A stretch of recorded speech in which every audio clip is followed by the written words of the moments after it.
Hello, everyone. Welcome to Market Invention Series. We're going to keep doing this. Excited to have everyone with me. My name's Adam Vasquez. I will be your host or teacher or educator today. And we're going to be jumping in and talking about how to map market opportunities. Uh, last time in the series, we talked about just a general overview of market invention, kind of just talked about what it was. We'll revisit some of those key points for those who are just joining us for this market opportunity presentation. But I'm super excited because for the first time, this hasn't been internal training for our team at Merit.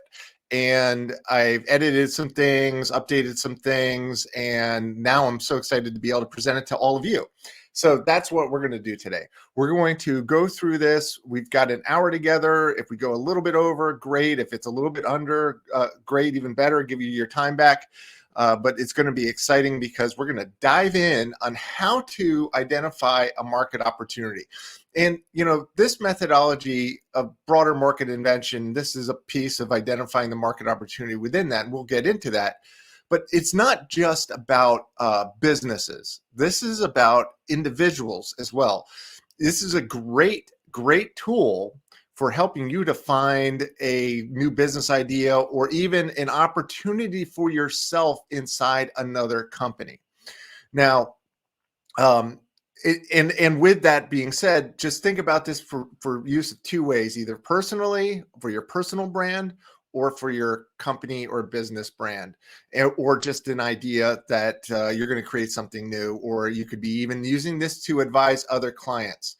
Our intellectual property is out there now. We believe at Merit, we believe in open source, that everybody is a student of this, and we really just want to help everybody get to their market opportunity, invent markets faster. So all you market inventors, be ready for some exciting stuff, and we're going to dive in, and this is going to be a very working presentation. So I'll be moving in and out of different slides and everything else. So hopefully the technology will participate with me and we can co-create this together. So let's just jump right in. So mapping the market opportunity, we talk about the market invention life cycle and the sort of 4 stages. And think of this market invention as a foundation or framework or frame for the market you're inventing. But more importantly, if you're a marketer, a lot of times marketers just jump into the tactics, meaning, oh, what's our social media campaign? What do we got to do for search strategy? Oh, I got to create content. And really the key issue is they haven't built a framework around that, so that when you do social media or any of those other marketing tactics, they're really driving home the market and building a platform for you and your community coming together. And again, let's remind everybody, what is a market? A market is a group of people coming together to solve pain based on a shared belief. And with that, we're going to identify that pain together today, because as marketers, it's our role to identify the opportunity and potentially the pain, but really educate and recruit and bring that fragmented market or those fragmented belief systems together into one consolidated group so that everybody can win and we get to a better future together. So again, a reminder just for those who are new and learning this for the first time, or just a refresher for those who have done this multiple times. There's 4 stages, and I would say life cycle. Think of it as stages of maturity, not necessarily a hardline process. You kind of know where you are with each of these steps. And the first one is market opportunity. So we're going to dive in on how to do that. And then future episodes, we'll get into the invention strategy, how to make the market and then lead the market, and all the nuances in between. So again, if you're here and watching us on YouTube, please comment, ask questions. I am here to answer your questions. And if you've had challenges with this, of those who have used this in the past, we just want to have that conversation. So please feel free to chat. And if you don't chat, I will keep talking and we'll keep moving. There is a lag, so just be aware. When you send your chat, it may be delayed to get to me, but I promise I will respond, and I will try my best to answer your questions. So jumping in, let's just jump into how to do the market opportunity. So what is a market opportunity? And I'm going to remove myself from the screen so you can see everything. It's really the beginning of what is the opportunity. It's asking the question, and you can start a market opportunity in a couple ways. I generally like to say that you should talk about it from a hypothesis that you may have. Maybe an idea that maybe your starting point, which you can kind of work backwards to, or if it's an existing business where you're in the industry and you're not really making headway and you're not changing the conversation. That's a way to start with a hypothesis. But the hypothesis really is, I believe I could have an impact on this by doing this, and here is potentially the pain or whatever. And usually for entrepreneurs, we're most successful entrepreneurs, not all that are successful, but most successful entrepreneurs have a tendency to solve something that bothers them, right? That they kind of personify that central pain, and we'll get into that. But other times when you're working for another company, when that pain is already being addressed and you get hired, especially as a marketer or an operator or the CEO itself, it's really getting comfortable with understanding the pain still and how that's evolving and how you made and where is the industry shifting. Um, and again, industries are always shifting. The trick is not to let it shift under your feet while you're not paying attention. So with that market opportunity, it always starts with, once you have an idea of maybe the industry you're looking at, maybe a certain pain that you think you can solve or whatnot, is the sort of data audit. And data audit is, for established businesses. It's like, what do you have? Like, what kind of data is out there already? And really, that's what you want to start with, just collecting as much data if it's an existing company as possible. And the data audit really applies to mostly to existing businesses and enterprises. Now, the research itself, because this is where a lot of the research starts, and I'll get into each of these areas when we get there, but you're going to be researching individuals, potential buyers, people that have the issues today. You're going to be looking at your strengths personally. You're going to be looking at competition. Again, I am a karmic capitalist, so I do not believe in competition as competition. I believe it as collaboration. But from a lack of a better term, it's what the other businesses that are not yours are doing, right? And then we're going to look at influencers and the key differences of those, and of course the mega trends also. Some of this will be in different orders as we go through this. Actually, we'll start off with the mega trends, but that's how we go. And then what happens is we're mapping it. So we'll identify everything, we'll map it, and we'll get into some sizing and analysis on additional episodes following this. Really wanted to stay in this episode on the mapping exercise itself, because that in itself is the core, and then we can go from there. And then you see a creative brief. Well, the creative brief is, in many ways, an internal thing for Merit. However, I recommend everybody does this, and there's examples, and we'll dive into that, and hopefully even bring on our chief creative officer to talk about that, or chief strategy officer to talk about the creative brief. The creative brief is just a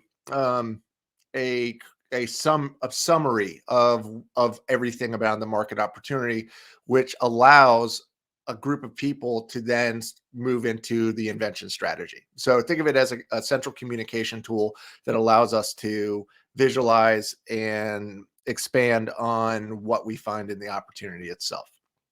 All right. So just refreshing everyone, let's just keep going. So again, want to remind everybody that pain is central. An individual at a speaking engagement I had at the ILA conference, International Leadership Association conference, was like, Adam, instead of pain, can we say it's hope? And I love that. I love calling it hope, but pain gets an emotional, it gets there's an added emotion to it that is, again, it's a negative, a fear-based, what have you. But generally speaking, for most people, pain is the requirement for change. Hope for me is hope, but for most people it is pain, and I think that's just why we keep it there. But it is about pain. And again, all markets reflect the leader's belief system. So we really got to start with the pain at the core. And if you're an existing business, a lot of the pain we're going to be discovering is sometimes we ask the question of what is the pain? What are the key issues you have with using the incumbent software? That could be a question. But my only point here is just to reinforce that the market is around a belief system. It is centered around pain, people, training, culture, the processes, the products, the languages. If you invent the market, all of those become variations or derivatives of your original blueprint, and the people you hired, because they move companies and people like industry expertise. So what happens is basically you end up repeating in bringing the same belief systems into your company from the previous leaders, because you're hiring people from their experience in the industry and with their processes, their products, and all that baggage with that. Not saying that it's bad to have industry experience. I think that's critical. But in this process, we're looking at market opportunity. We're really trying to hold off or mute our industry expert mind, because what it will do is it will limit the opportunities that you identify, because you're going to be going through a feasibility of, in our industry you can't do this, or in our industry we can't do this. And what that does is it ends up hurting your ideas. So turn off your industry expert mind. It is not effective in this process. And really, other than identifying media companies, people that are having conversations that or where to research, basically. But beyond that, it will hurt you in this process. So industry experts, I'm sorry, this isn't for you. And if you want to use this, obviously you should, but do not let your industry knowledge get in your own way for innovation. Okay. Moving on. All right. So what we see here is I like to call this a pain grid. And I'll explain this to you. This is a simple worksheet. You can download this. Certainly we'll have opportunities to download it. If you've read Toothfish, the links to on Toothfish at the end of the book obviously take you to the pain grid and other deliverables and other templates you can download. And if you don't, just drop Merit a line, contact us at Merit, or look me up on LinkedIn, Adam Vasquez, and shoot me a note, and I'd be happy to send this to you. But basically, this is a worksheet. So we're gonna scribble all over this and everything we can, but this is a heat map also. So if nobody's familiar with the heat map, is basically overlaying the trends you're seeing with the overlap, the size, the magnitude of the frequency or the demand or the interest on those items or the revenue, what have you, and they expand. It shows you visually also where there's opportunities and where they're not. And I'm a big believer in visuals, and because I'm a visual learner. And I believe most people require visuals, and this allows you not only to put the data in, but quickly see and realize where there's gaps in the pain. So let's talk about the pain grid a little bit more before we start using it. On the left, you have these sort of outside influences, right? I would say on the outside is the mega trends, and the mega trends is just that, mega trends. We're not interested in industry trends. We'll uncover the industry trends in the middle section under the pain when we start looking at competitors and influencers and such. But so the mega trends, and we'll get into that in a bit, but they are the general big things, right? COVID was a mega trend. Deglobalization is another one. You could argue Web3 is a mega trend. These are trends that span multiple industries.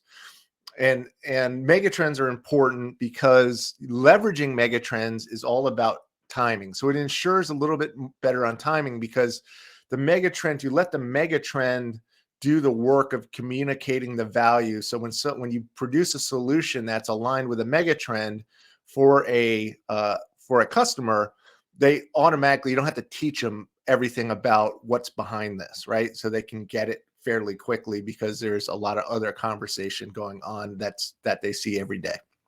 So this is the big news cycle stuff. Now in the middle is a lot of the working area, and The circles in the top left, that's the number of answers that came through, people that answered these tops. And the top line will put in the actual pain themes, and we'll explain that. And then in the middle, underneath of those pain themes, we're going to be mapping what competitors are saying, as well as influencers and media, and where they are will be basically overlaid over who's talking about these pains, right? These pain points. And then strengths is your strengths. And we'll get into each of these areas again, but strengths is what you're good at, what connections you have, that kind of stuff. So again, we'll go through this. We're about ready to go through this in each step by step, but I wanted to give you an overview. And this is just something that eventually you get good at this. You can kind of run this through in your own mind and kind of bounce ideas off with yourself and quickly kind of go through this. Because I'm a big believer in tools like this that allow your thinking process, your critical thinking. So this will help your critical thinking, and it will also take what's in your head and put it down on paper for other people to see. This certainly should be a group exercise, but it can absolutely be used by yourself. If you're a solopreneur or a startup, or if you're just the only marketing person in the building, right? So again, this is really good at identifying market opportunities for markets we want to invent, products, innovations. It's also really good for content, right? So this is great for content marketers, because what it does is it identifies topics that people aren't talking about. And I'll show you more on that. And I recommend anybody who's into content marketing should be using this, because if they're not, they're really just they have no idea of the landscape. This allows you to get a clear picture of the landscape. So with that, let's get right into the mega trends. So again, the mega trends. So a couple things here. When we're thinking about the pain, we do need to understand who our customer is and who are we talking to. Who's the buyer? So right here, I have the role is the CIO in blue. This is chief in information officer, IT director, what have you in IT, whoever's responsible for that. It's not chief innovation officer, although there's some overlap in some companies, but really the CIO is the target here when we're going to go through this. And I quickly just outlined, and again, I filled out all of these just kind of speed things up, but I'll walk you through how we get there. But look, if we look here, I've put in pandemics, inclusion and diversity, artificial intelligence, Web3, fourth turning. What the fourth turning is a demographic shift that happens every 80 years in each of the nations. And we're at the end of an 80-year cycle, which there's change. There's a lot of disruption happening. Central governments and central large institutions lose favor. It's something worth noticing, and it's a major demographic megatrend, I would argue. There's deglobalization, but that's like decentralization, and that's tied, I would say, to fourth turning. ESG, and that's environmental sustainability and governance. That's the green stuff. And then I will move my picture so you can see, and that's cybersecurity on the bottom. Now, there are way more than these, and these are, you can use whatever words you want to describe the trend. There's not a rule here. I think there's some elitists out there that will say, well, this is the mega trend. That's not, as long as you get the essence of it, that's all that matters, right? That's all that matters. So, and we will use these mega trends, because these mega trends, if you're a PR person or a content marketer, these are the mega trends that the media companies want you to be able to talk about with your solution. So again, it's timing. It's about being relevant. It's about aligning what you're doing to a bigger conversation. So it's a really quick trick to be able to identify in some of these. And there's plenty of ways to get out there. So I'm gonna go on the internet right now here and just show you kind of where to find megatrends. So when we think about you can click in here anything, say 2030 or 2022 megatrends, and you will be surprised on how much really good information is out there, right? The World Economic Forum has put stuff out. Lots of consultancies, Program Management Institute has put in here, and and if you can look up images. If we look at the PMI one, you've got digital disruption, climate crisis, demographic shifts, things that we talked about, fourth turning here, economic shifts, labor shortages. The issue here, a couple things when you're looking at megatrends. Be aware that anytime you research a megatrend, you're looking at it through the lens of that company. So they have a embedded conflict of interest, meaning they're going to tweak these mega trends that make this seem that their product or service is the one to address the mega trends. Okay. Much like we're doing, these marketers and these companies are doing something similar. Just be aware. You just be aware, buyer beware. Other mega trends is the world in 2050. Check your sources for here. This is just a group of companies that put this together. Exponential technology radically reshaping the world. They call it, technologies as a mega trend. I would not call that a mega trend. I think blockchain, which is Web3, we talk about, is a mega trend. AI, quantum, machine learning, robots. That's the AI piece. Equality of access. That's inclusion and diversity. The demographics shifts. They talk about the Great Resignation, the fact that we call the silver tsunami. And for those who are not familiar with silver tsunami is the baby boomers aging out and retiring in masses. Ernst & Young's got some really good ones as well. Decarbonization, that's the green. Behavioral economy, synthetic media, future of thinking. See, Ernst & Young EY is branding their mega trends, and you can see it, right? Because in some ways they're trying to invent markets, but they don't quite understand how to, right? Because they're trying to say, well, these are the trends. The mega trends are the generic, everybody shares them, that type of thing. Now, market invention, if you do it right, you can become a mega trend in yourself. But most successful market inventions are focused on creating industry trends. Doesn't mean you can't. You can. This process works creating a massive mega trend as well. But mega trends are generally societal, economic, ecological and environmental, these geopolitical, the socioeconomic sort of level sort of trends that are impacting all of us.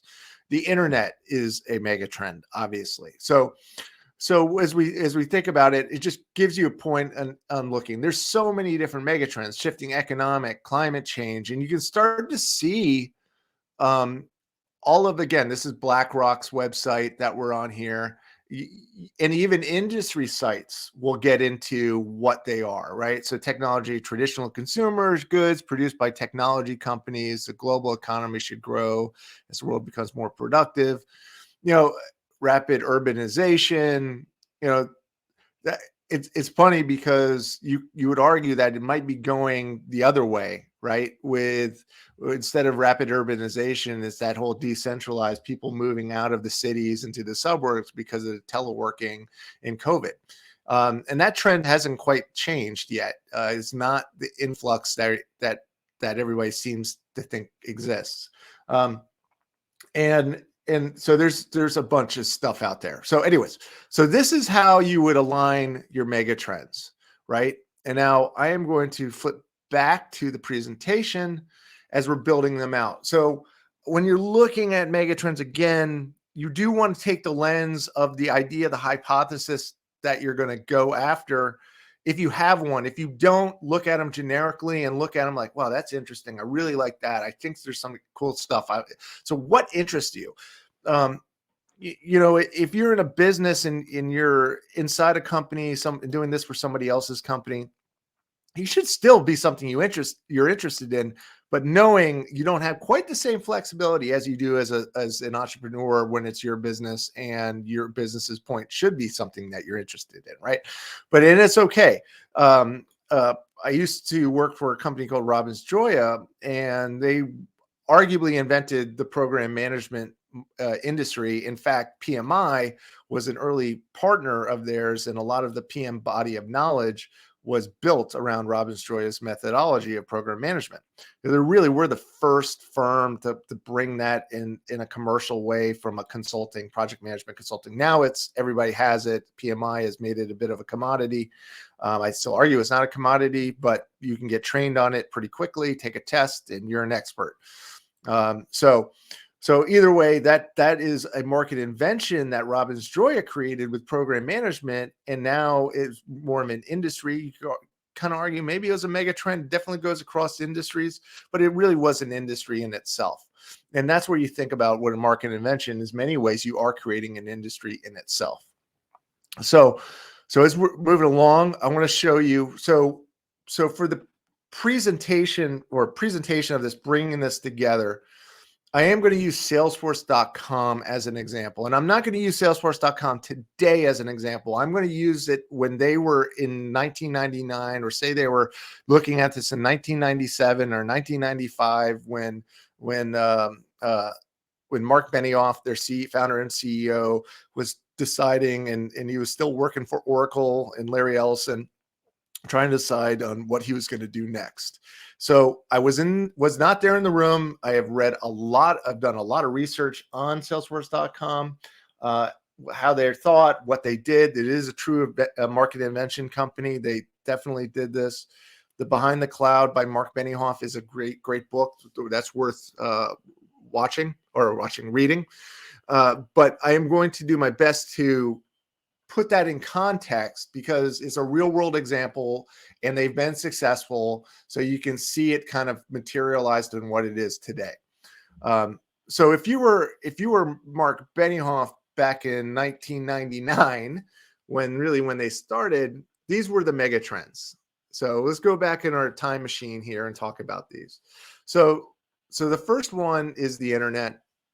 For those who are younger and were born, in the late 80s or in the 90s, even, you never known an existence without the internet. But the internet was emerging then, and it's still emerging, but it was certainly emerging then. With that cloud, it's funny. The cloud market was actually coined by IBM, I believe. Feel free to fact check me. And IBM is another market inventor, and you can see them invent markets all the time. And the one they were really pushing on for a while was the cloud. And the cloud was just basically the internet and software as a service. And they wanted to push cloud consulting for digital transformation and all that stuff that we take for granted today. But at the time, it was just this emerging idea of what the cloud was. And I remember doing presentations and having to teach people what the cloud was, right? And these weren't baby boomers that were in these executive seats. In some ways they were, but there was their parents were running companies still. So my grandparents and such. So anyways, yeah, it was fun. Customer experience was a big trend, and it had been for the past 10, 15 years. It catches momentum per industry, because different industries are at different stages of maturity. But customer experience, if it's coming to your industry and your industry is talking about it like it's everything since sliced bread, well, know that you are a laggard, and it was cool back in 1999. I'm not shaming you or judging you. Just be aware, okay? It doesn't mean it's still not important. Customer experience is extremely important, but and how to differentiate through customer experience is major also. It's just not a mega trend anymore. It's a I would say it's keeping up with the Joneses. Okay, now we're moving to broadband. So broadband, 1999, AOL was still rocking it. AOL with, you've got mail, and half the US population thought the AOL navigator was the only way, was the internet itself. I remember that conversation. But broadband, UUNet, and I'm not sure if they had merged to WorldCom at that point, but UUNet was building all over the world. It was this race to broadband, to high-speed internet, and it was exciting. So broadband was just the mega trend. People were still using 56K modems. Mobility, that was cell phones. Like Blackberries were king of the world back then, right? iPhone didn't even exist. So, and it was this new thing that was hitting all CIOs. It was like, oh, mobility. We got to be mobile, mobility, mobility. And then this weird thing called Y2K, the end of the world in 2000, right? The internet, all of our computers were going to turn off or come and try to attack us because there was some code of, they didn't put the right dates in the code, and it would reset to, I believe it was, correct me if I'm wrong, to 1900 once we passed the 2000 mark, meaning people didn't change the clock to think that we would ever exist past 2000. So no 2001. And so if you're in Y2K consulting, man, it was like people were throwing money at you at that point. Anyways, just to the point, people used the Y2K megatrend to build a consulting and IT practices that still exist today. Now they're not consulting on Y2K anymore, but at the time that was top of mind for most CIOs. Now, and then offshoring. It's ironic that we're kind of going back to inshoring now, but offshoring was a thing. The call centers in India or other low cost labor markets, manufacturing in China was just getting started back in 1999. Now we're decoupling from China. Now you can see how cycles happen, but offshoring was a big deal. And a lot of people made, trillions of dollars aligning their businesses to offshoring. And then corporate giving. Now, corporate giving just seems intuitive, and it should be something everybody does, right? The point of giving is just the point of giving. That's the gift itself. But it was new, and not many, if at all, companies really had it baked into their revenue model itself. It was always a later, like after the fact, like once we make money, then we'll donate some to our local charities or employees' charities, stipends, that kind of thing. But now with corporate giving, it's part of your business model. But at the time, that was an emerging megatrend. And that's the other part. When you're looking at these megatrends, it's not just, you can look at the emerging ones like, oh, what will be big in 2060 or 2080 even, if we want to go way out, or 2050. But or near term 2030. I would think of it as more of a near term, what are the mega trends today? Because if you're looking at mega trends that are going to become well talked about mega trends by, say, 2050 or so, depending on your time horizon, you could do this, but know that you're not going to get adoption. You're going to be in a slog for a longer period of time, because that mega trend you can't leverage that mega trend in the traction that allows you to leverage as far as the conversation quick. Like if Y2K was an issue and it was identified back in 1990, those consulting firms may have gone out there and say, hey, we're Y2K, you got 10 years, but they would have been way too early. They would have been too early. And in fact, they would probably been out of business, because they would have never made it to the gold rush itself of Y2K, which really was probably started, I feel like it started in 1997 and 1998. So that hopefully gives you an idea about how I use and the team uses mega trends to align timing on messaging, where the market opportunity is. So that's critically important. Now, so these are the things that Mark Benioff could have identified or not, and maybe he wasn't, thinking about this in this level of detail. Either way, it worked. But if for this is a framework, and it allows you to critically think through the process and align to it. So these are the mega trends. So if you're watching this and you're jotting this down, just think of some mega trends that you guys may have. You can use the previous slide, which are these, or you can go out to those sites and find some more for you. Okay, now that we've got the mega trends down, now it's time to talk about our strengths. These are your strengths or my strengths if I'm writing this down. And the strengths are this. It can be, traditionally people think of strengths in a business sense, like a SWOT analysis, something that the team and I debate on all the time, and the effectiveness of SWOTs. I really don't love SWOTs, to be honest, because I think SWOTs are obsolete in some ways when you do this. Because if you're going to focus on a weakness, which you should not focus on a weakness. In fact, weaknesses are not weaknesses; they're really fears. Well, a strength can be a weakness if you overuse the strength, right, or use it in the wrong setting. And the other part, a weakness, generally speaking, is a fear. And a fear is something to overcome because there's a belief system there.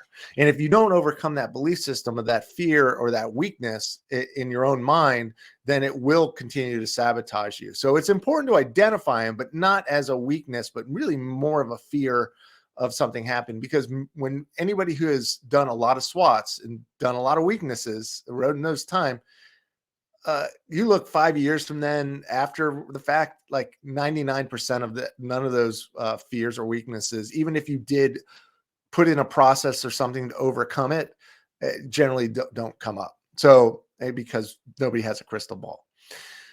So again, so your strengths, going back to your strengths, why we only care about strengths here. We don't care about the other part of the SWOT. It's about opportunities. It's not about sabotaging yourself with fears, right? How you can't do it. So strengths are how you can do it and what you can leverage. So it's a belief system.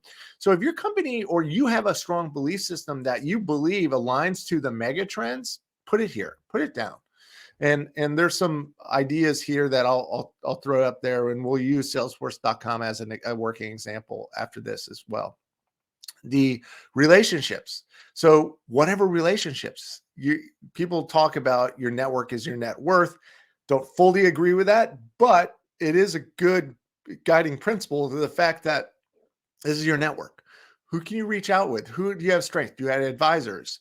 Do you have investors? Do you have subject matter experts? This is your team. Like, do you have a makeup of quality that allows you to do things? And these relationships matter.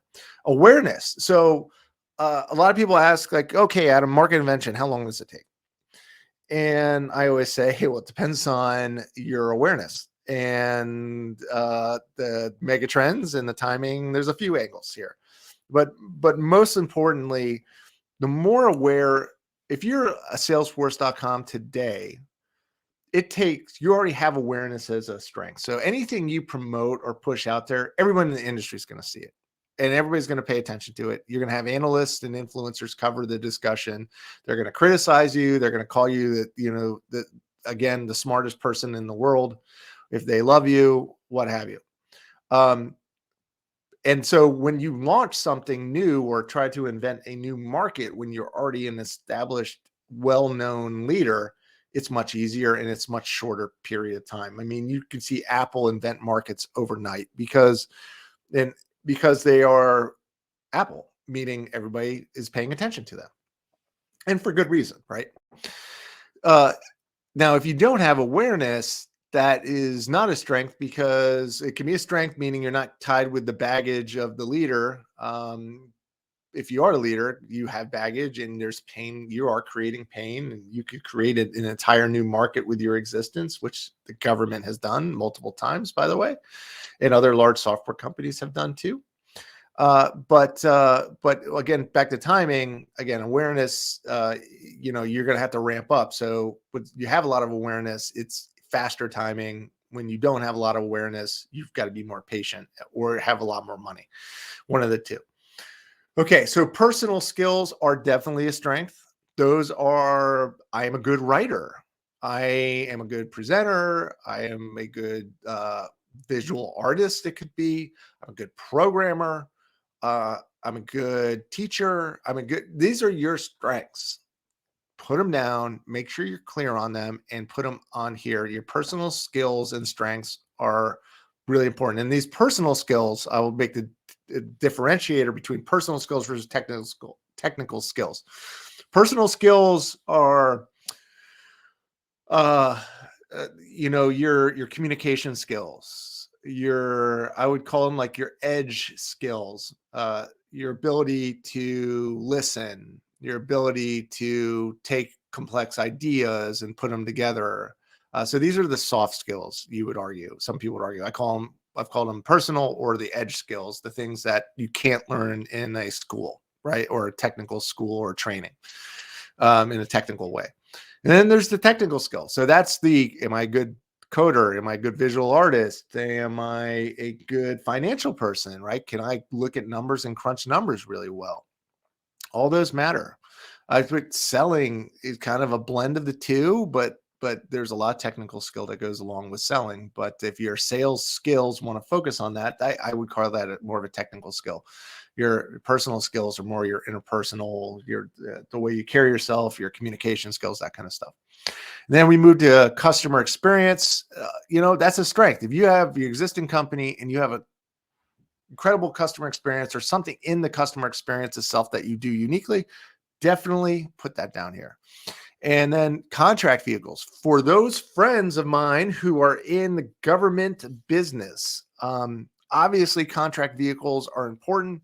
They're not everything, but without them, it's really hard for the government to buy from you. So it's kind of important. And they them in themselves can stop from competitors from selling the same product or service that you sell. So contract vehicles are a strength.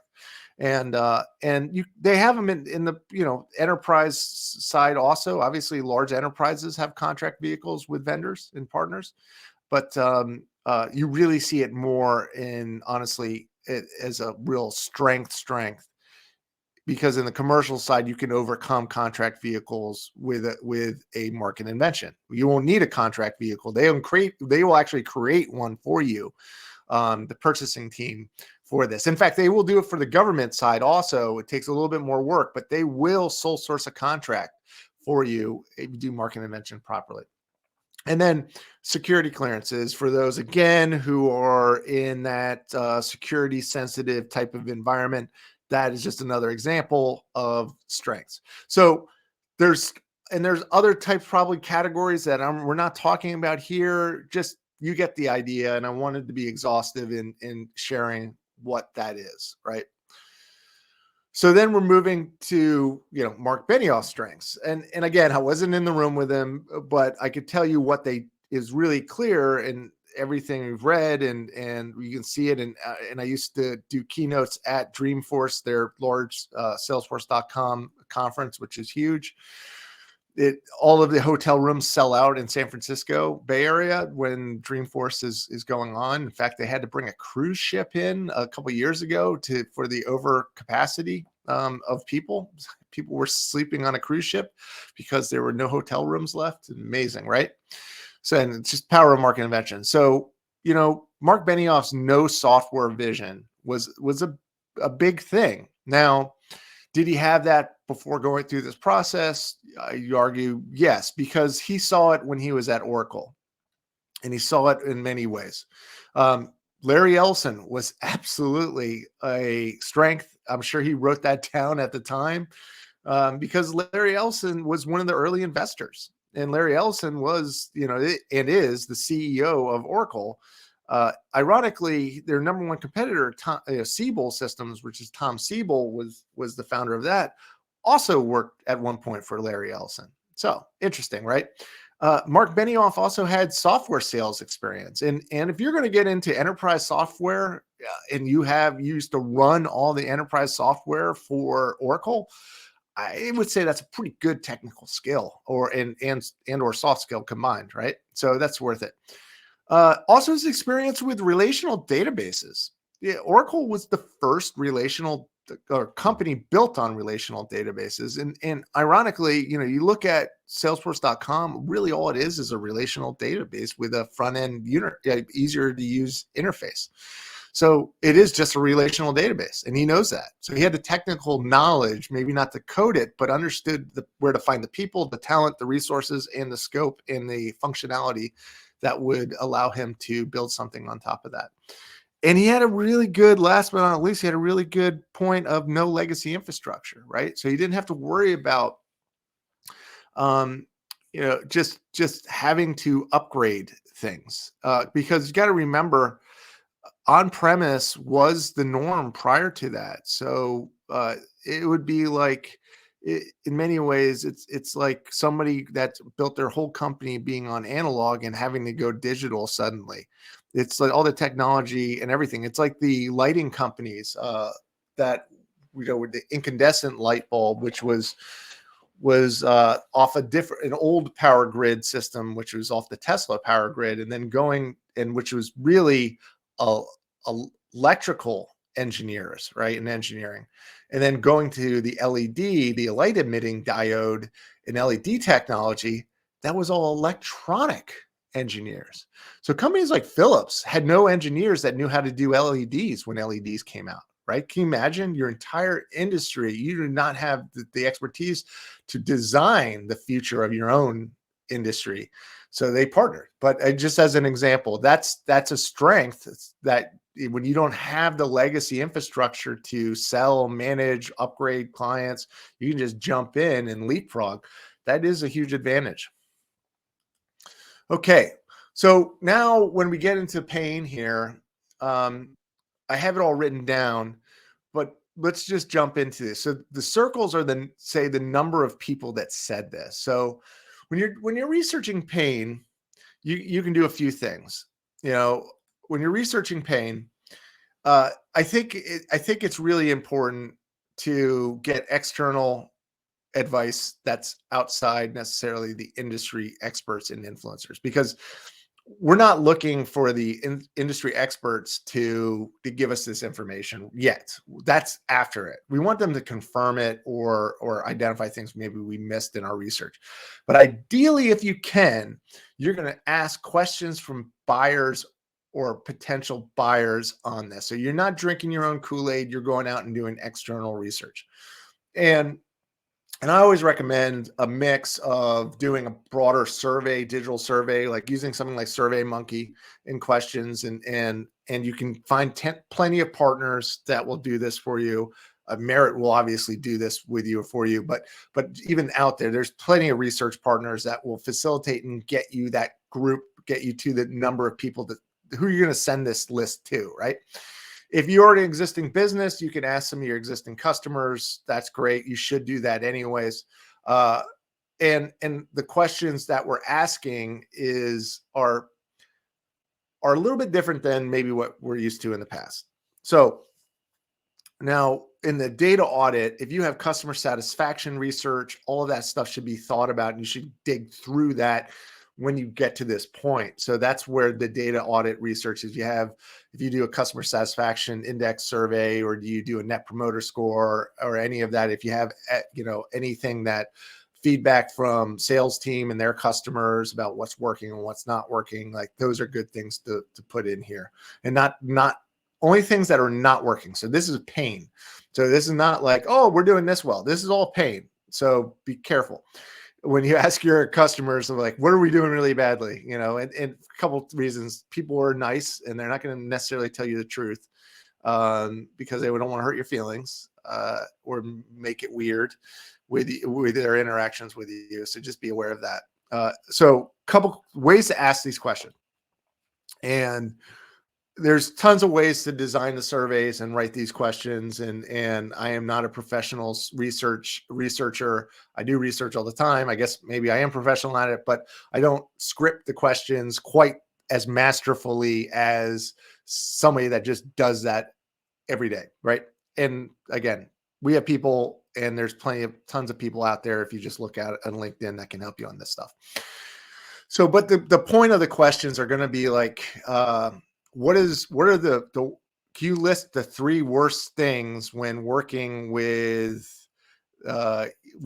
or buying in this industry, or buying from this company, or buying from you, or you're really just trying to get specific things and you can ask them in multiple ways of, what did you have a positive experience? What was positive about it? Great. What was bad? What could they do better?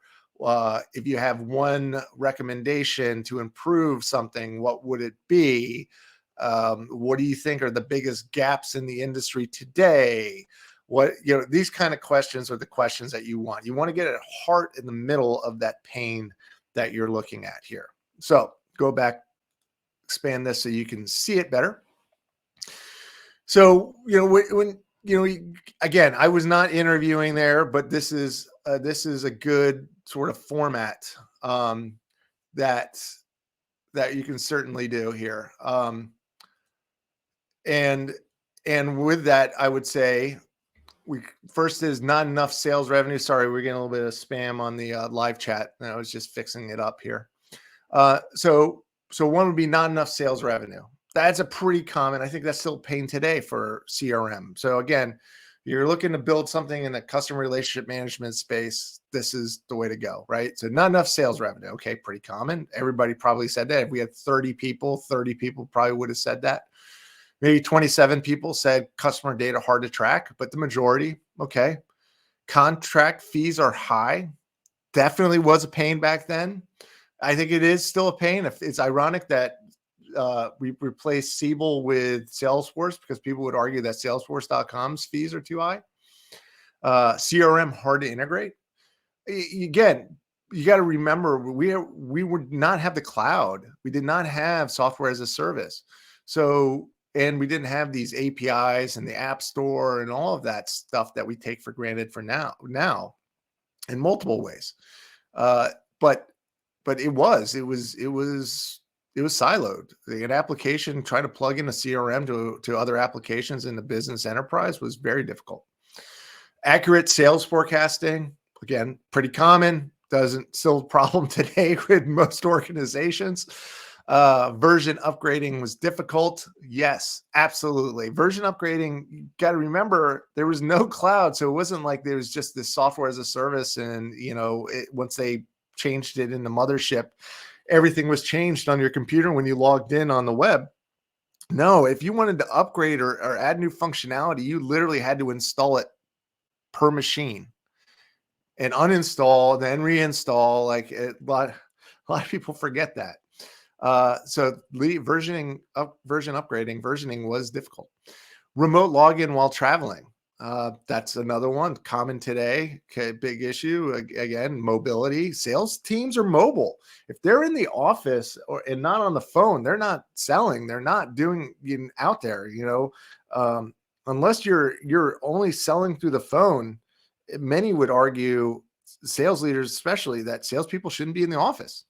They should only be in an office to check in. And back in the day, when before Salesforce.com was in, one of the main reasons they had to come to the office was to upload and update, get on premise, so that they could update all of their accounts, spreadsheets, and everything else, and submit them, because they couldn't do it in mobility. And imagine, mobility is this thing in this big issue, and you're not mobile, and the salespeople should be mobile.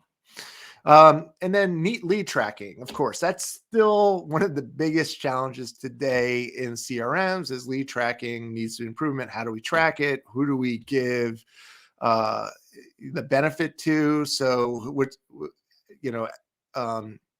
attribution, which is, where do we attribute this to? Is it a marketing lead?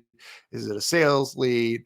In marketing, which activity generated this lead to elevate it? Was it, so how did we attribute all of this, and who does it go to? When does it go to them? And that kind of thing. So that's that automation side as well.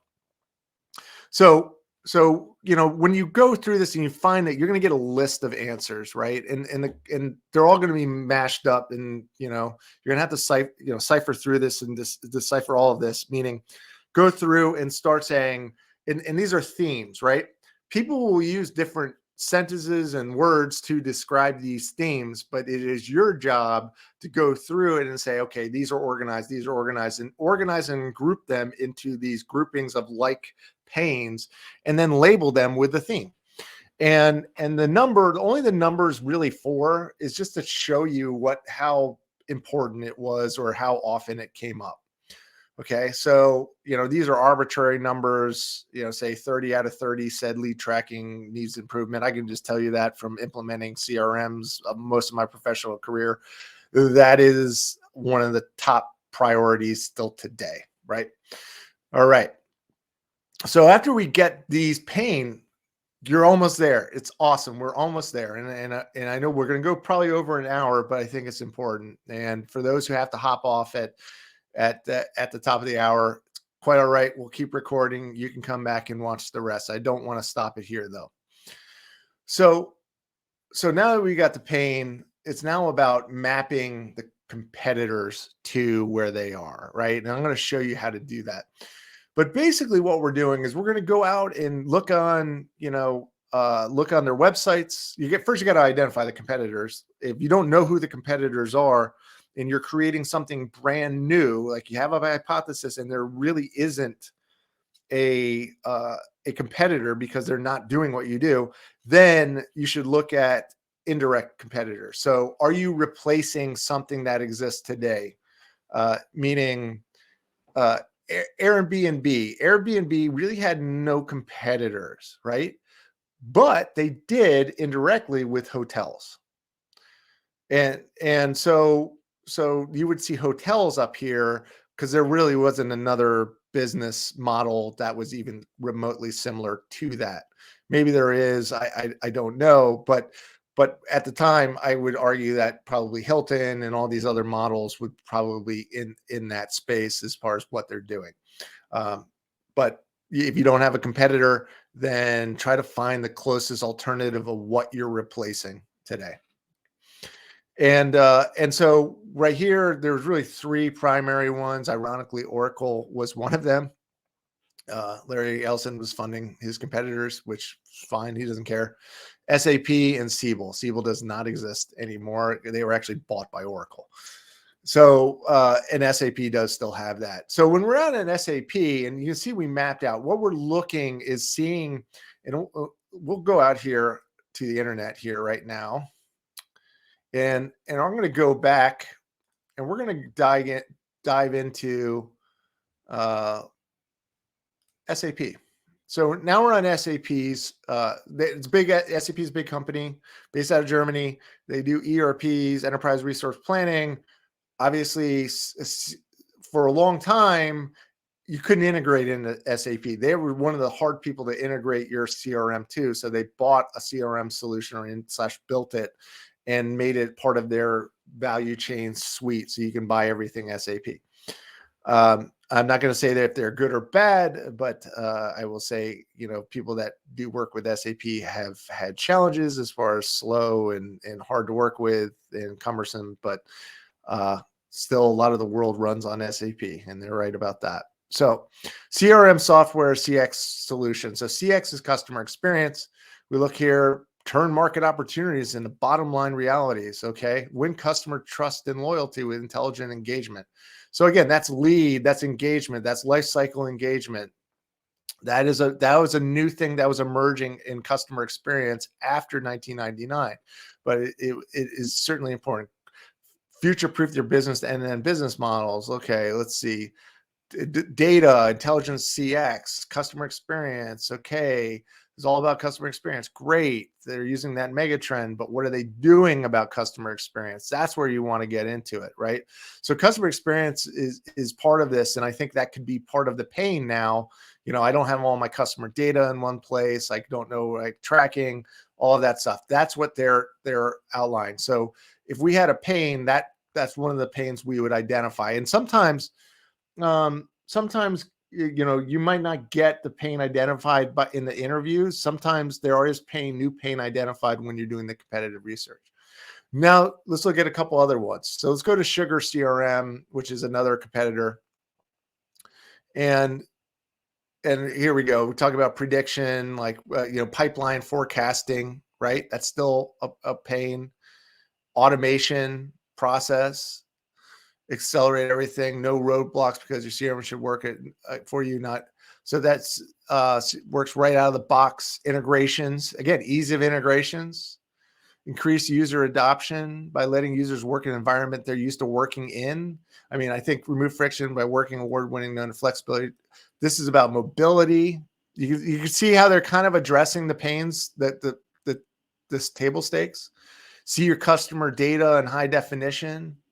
So you're starting to outline everything that they're saying. And if you're trying to invent a market, this is the best way to understand where the table stakes are. So this is all table stakes that you've got to do. Now let's look at, I do not want to talk to you at Microsoft, but Microsoft Dynamics CRM, move to yes faster, accelerate sales pipeline, improve experiences by connecting. Then they're using AI and automation. See, they're trying to leverage these mega trends to show you that how aligned they are. If you're looking for AI, you might want to hire them, right? Sales and marketing, they're showing that through AI insights, automate the sales process, sales cycle, increase revenue through automation. You're getting the idea. Now let's look at Salesforce.com and how they're looking at it. So Salesforce.com, by the way, you notice how once you invent a market, and we talk about this, you move from first place, move from last place to first place in the industry. You go into the sort of lead the market phase. You see how their language, the world's number one CRM platform. That's defending the market. That's how, so Salesforce.com, maybe they're not fully aware that they're following the market invention process. However, they are following it, right? So they are moving into a defending the leadership position, and because everybody's trying to say they do what they do or better now at this point. And if you go to Salesforce.com, I do not want to fill out your sales sheet, but sell smarter, faster, create more engaging marketing, connect every e-commerce integration, better support for customers, easy builds, easy use. You get the idea. So when we look back here, you start to see at the time when you're going back, and I know this because I existed and I was actually purchasing CRM software back in 1999. I actually bought from Salesforce.com because I didn't want on-premise. I wanted cloud-based, which was the whole market shift that they talked about. They shifted people from on-premise market. They even coined that phrase to then where we are today. So Siebel Systems and SAP, everybody's talking about not enough sales revenue. Oh, we'll speed up your revenue. We'll make it better. Customer data hard to track. Yeah, we saw that. Everybody's still talking about that. Accurate sales forecasting. Totally. Version upgrading difficult. So now, now if we were to look at it, most of all of this is filled in. But at the time, it was only a few of these were filled in. So you can start to see, okay, now this is where they're having a conversation. So this is where the competitors are saying, this is where the value is. This is what we're doing. But the issue is they are causing, contract fees was caused by SAP and Siebel. CRM Harness, that's their issue. They caused that. Version upgrade, they caused that. Remote logging, they caused it. Of course, they're not going to focus on that because that belief system was, those issues around that belief system, that pain was caused by these guys, right? So that's a huge opportunity for everyone in any industry.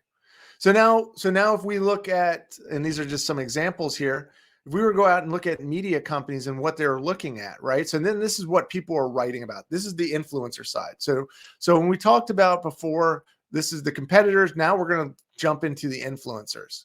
And the influencers are two things. There's mega influencers and then there's industry influencers. And please don't confuse the two, because a mega influencer is like an Oprah Winfrey, right? They span industries. Now, those are mega influencers. Industry influencers are industry analysts, people write editors for an industry publication like CIO magazine, that kind of stuff, Fast Company, like these kind of things. It's funny. I think it was Business 2.0. I don't even know if that even exists anymore, but that was a big publication back in the day. I think they probably were acquired. So when we look at these publications, okay, this is where they are. And the reason why they are usually in the same place as the competitors are, because where do you think they're getting their articles written? First, the competitors are pushing these topics, right? Oh, you need to write on this. These are the 5 things that are important. So you get their media companies or their PR people internally pitching Fast Company, Computer World, Washington Technology about accurate sales forecasting. But they're also the other way around, because since they're the leaders, the media likes to cover the leaders. So where do you see the future, SAP? Well, SAP has a great opportunity to project their point of view and their position. So again, great PR tool for those who are building content. Anybody who's in the media, this is probably one of the best media landscape tools there exists, because you get to the heart of what is not being talked about, but is a clear pain. So, and again, part of what market invention is identifying the gaps of the pain and then transitioning the legacy market conversations to the new one. So guess what you do when you're talking about, and you're in media. Yeah, you could talk about accurate sales forecasting, but SAP, Siebel, and Oracle are already talking about it. Nobody's talking about these guys. The contract fees are high. CRM's hard to integrate. Remote login when traveling.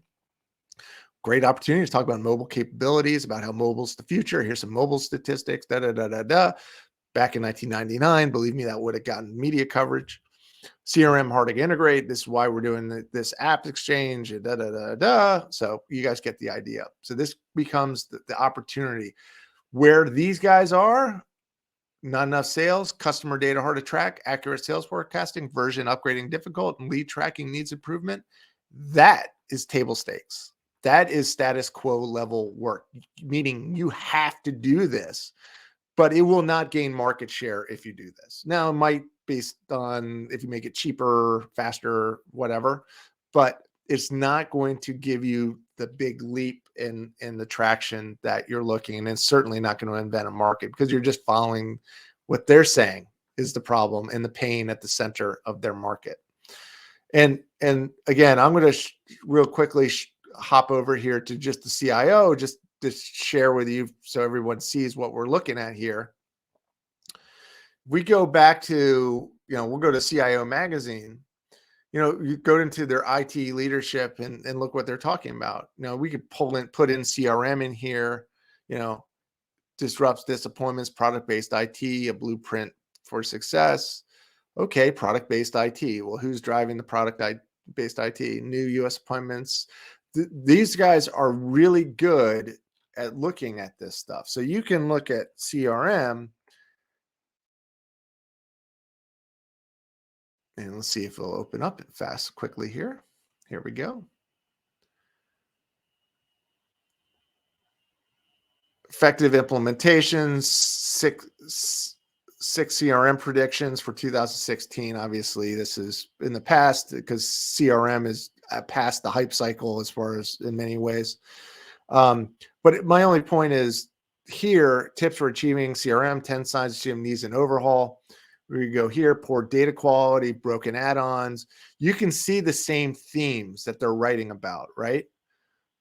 Your in-house CRM system is brittle and sucking up resources. New sales leadership has new CRM priorities. That one CRM expert leaves. Integrations are more manual than effective. This allows you to start really uncovering these gaps, right? So let me just go back here to our presentation.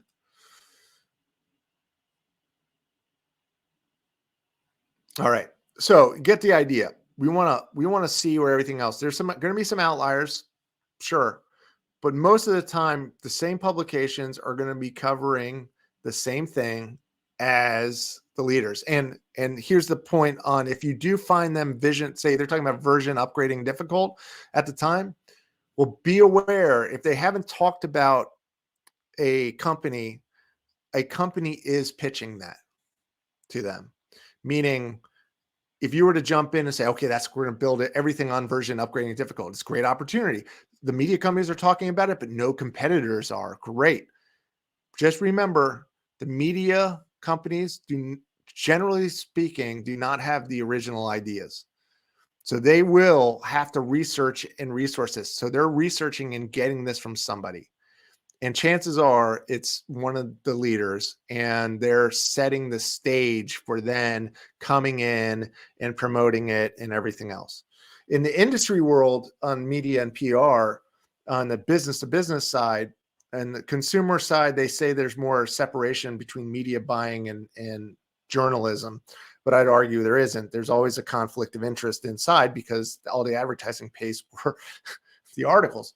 So but it's even the separation is even thinner in the B2B context, meaning if you're promoting and advertising with them, they are going to give you a priority for publishing in articles, or at least having a chance to put a byline or a quote in an article that they're developing. All right. So as we keep going, that gets us there. So the last but not least, what I want to share, and we're 10 minutes over here, is these are the gaps. So now you've mapped opportunities. You get a clear picture of the landscape. You can identify the gaps, where they are, where you need to play to keep up with the Joneses, to be relevant, but then where are the opportunities for you to create gaps and become the market leader? And how you organize these things, which we'll share in future episodes, in mapping and prioritizing and past the mapping stage, and what do we do with this? That's what we'll get into the next time. Allows you to basically see a crystal ball. This is, I mean, I had never heard or seen anybody build something like this before, and I did it for my own sanity when I was always a challenger brand. So this allowed me to map content, identify new content opportunities, new positioning, but even better, new markets. And so if you're a marketer or a CEO and you're not using a tool like this, then you have a major deficiency from somebody who is. And again, this is a gift to everybody who's excited about building markets like I am and at Merit. But I hope this was helpful. And this is how you get to your opportunities. And lastly, and we'll get into this in the next episode, when you have it all mapped out, this is when you start looking at your strengths and you look at the mega trends. Like, these are my strengths. These are the industry pains. These are the mega trends. How do I leverage these mega trends, these technologies, or these shifts to impact and solve these niche pains within a broader pain ecosystem than this bigger market that we're inventing? And that's a whole brainstorming session. But at least this gives you the framework where you can start to marry and map up and start to align to have that conversation with yourself. And when he gets into that sort of creativity of identifying the opportunities themselves and listing them, it's about your brain connections, right? And identifying the synapses and having them connect, and like, wow, I got that idea. Or pulling down from universal intelligence if you're on that karmic capitalism level. But what you will be surprised with how many ideas come for you, and it's much easier for you to overcome that sort of idea generation. But always when you come up with ideas, make sure you're looking and basing them back on these facts, because these are your opportunities. And whoever solves these pains within these gaps, and a lot of these pains are being created by the incumbents, the industry incumbents themselves, that really gives you the opportunity to invent something special. So with that, I hope everyone enjoyed this. I enjoyed sharing this with you. There's so much more to get into on market invention, and this is just, again, scratching the surface on market opportunity mapping and mapping opportunities. And I hope this tool is helpful for you all, as it's been extremely helpful for me and been helpful for the clients we work with, as in creating major opportunities for themselves and as companies and individuals. So again, thanks everyone for joining. That concludes our Market Invention Series covering mapping market opportunity. Again, my name is Adam Vasquez from Merit. And thank you for everyone for joining me. Please take care. Have a glorious day.